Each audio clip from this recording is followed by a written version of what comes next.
Hello everyone, I am Naneshwari Chidravar. Welcome to my channel Anytime Maths. In this video, we will solve some application problems on arithmetic progression. For that, we need some basic thing which we already covered in previous video. First, we learned what is AP series. Then we covered nth term of AP series, how to find it using the formula Tn is equals to A plus n minus 1D. Right? Then we learned how to find sum of first n terms of AP series. Then formula for that is n by 2, 2a plus n minus 1d. This formula we can write it as n by 2 first term plus last term, like this. Once the basic is clear, we can solve any problem on arithmetic progression. Here is the first problem. Don't get frightened by seeing big question. As I always say, don't try to decode complete question at a time. Decode small parts. Then it is easy. See, let's read first statement and decode it. Question says there is an auditorium with 27 rows of seats. So from this statement, what we get to know? There is one auditorium and it has 27 rows. Whatever information you feel it is important, write it in rough. Okay. Next statement, let's decode it. There are 20 seats in first row, 22 seats in second row, 24 seats in third row, and so on. So what is given? In first row there are 20 seats, second row 22 seats, in third row there are 24 seats. Like this it continues till 27 rows. Okay. Then what we have to find? Find the number of seats in 15th row. Means in 15th row how many seats are there, that we have to find. And one more question is there. Also find how many total seats are there in auditorium. How many total seats? See, there are 27 rows, right? In each row there are some seats. How many total seats are there, that we have to find. Means S27. Okay, understood the problem? See, here we have written this information in rough. With the help of this we can solve the problem. See, 20, 22, 24, it's AP, right? Common difference here is 2. Here it is 2. So we can say first term is 20, common difference is 2. First we have to find 15th term of this AP. So let's find it out, T15. So for that n is equals to 15. So T15, 15th term is equals to A plus n minus 1D. Let's substitute A, D, n here and we can find the total number of seats in 15th row.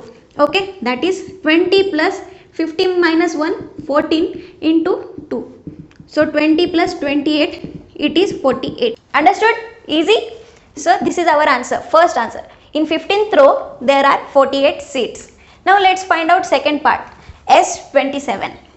For S27, what we need? A is 20, D is 2, N is equals to 27.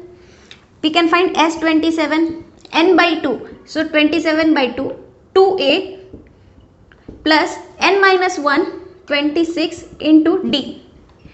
Using the sum formula, right? Now, 2 common. So we can say 27 by 2, 2 common, 20 plus 26. 2 gets cancelled. 27 into this is 46. Product is 1242. Okay. So there are 1242 seats in the auditorium. Easy, right? Now let's solve next problem. Again this problem is big problem. Divide this big problem into small parts, then decode the small parts. Okay. First statement, read it and decode it. See, Kargil's temperature was recorded in a week from Monday to Saturday. Okay, temperature is recorded. Fine. Monday to Saturday. Okay. Then next statement.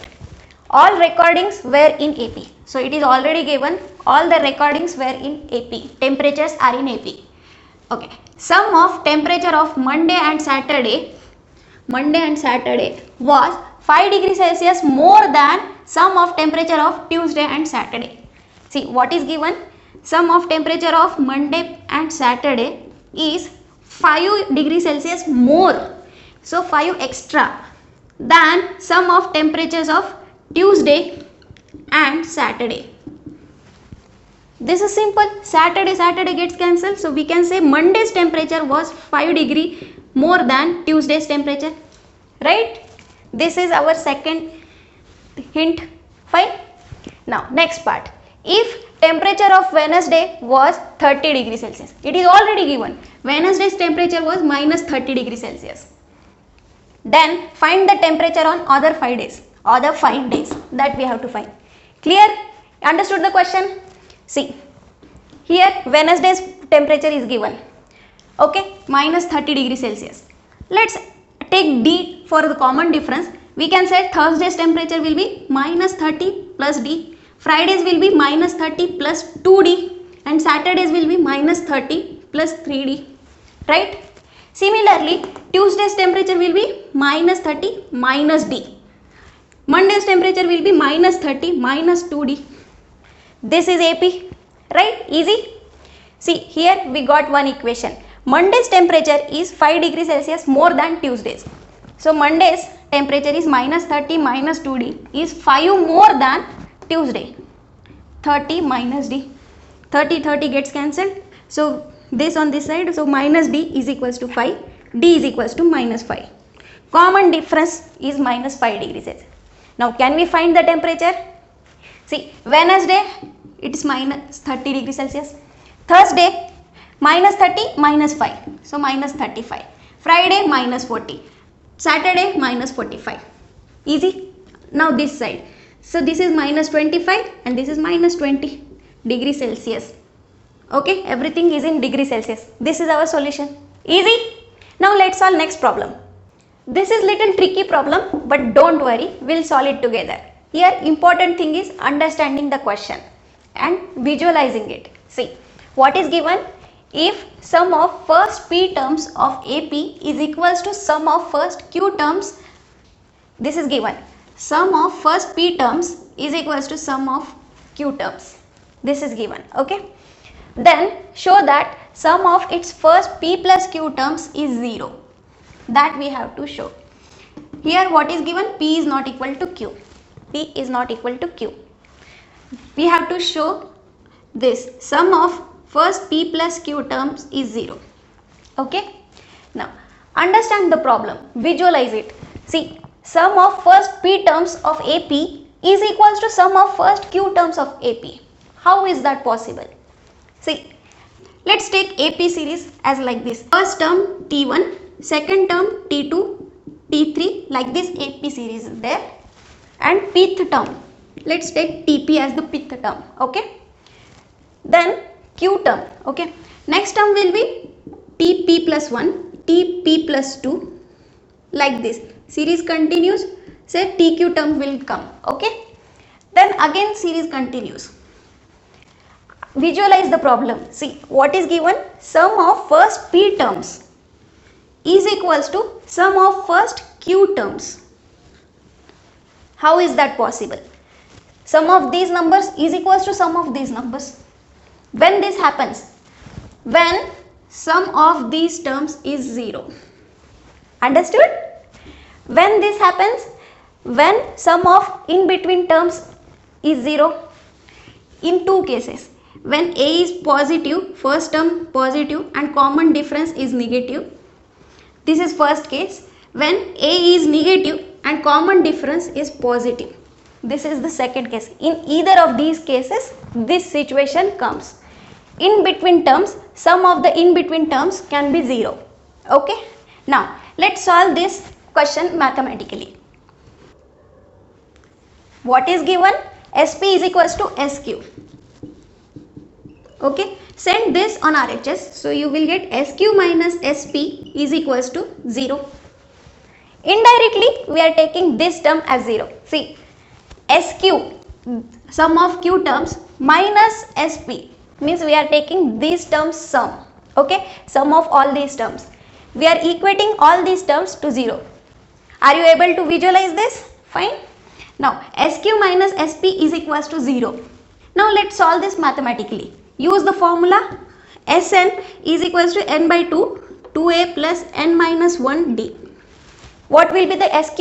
just substitute n equal to q. So we will get q by 2, 2a plus q minus 1 d. Same for sp, minus p by 2, 2a plus p minus 1 d is equals to 0. Fine. Now let's take 1 by 2 common. Let's open this bracket, multiplying q to this term. So we will get 2qa plus q into this.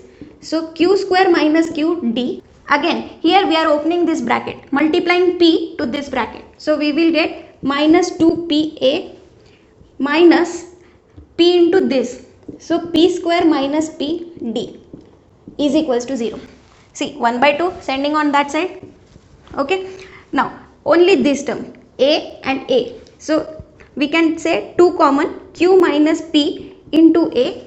Okay. Now d term, this and this, plus q square minus q minus p square plus p into d, right, is equals to 0. Now 2 into q minus p into a plus, see, q square minus p square. So we can write q plus p and q minus p, right? And remaining terms we can write minus q minus p into d, right? Simple mathematics we have done here. Now 2 into q minus p a plus, here q minus p I am taking common, then we are left with this term minus 1. So q plus p minus 1 d. Okay, here q minus p is there and here q minus p is there. Let's take q minus p common. Here I am writing it, q minus p common. Then we are left with 2a plus this into d, right? We can write p plus q minus 1. P plus q minus 1 into d is equals to 0. Product of two terms is 0. Means either this is 0 or this is 0. But it is already given that p is not equal to q. So q minus p cannot be 0. Means this term should be 0. Right? So we got this. 2a plus p plus q minus 1 d is equals to 0. So we got this relation. Okay, easy till now. Now we have to show this. Sum of first p plus q terms is 0. See, using the same formula, we can say sum of first p plus q terms will be p plus q by 2, 2a plus, instead of n we can substitute p plus q minus 1 d. Just now we got this term as 0. So this is p plus q by 2 into 0. So this value, sum is 0. Right? We got this. Understood? Easy? Here calculation was not difficult. We used only sum formula, only one formula. That's it. Here important thing is to visualize the problem. Understand how the sum of first p terms of AP series is equals to sum of first q terms of AP series. Once we visualize the problem and when our basics are clear, we can solve any difficult question. Thank you everyone. Hope you like this video.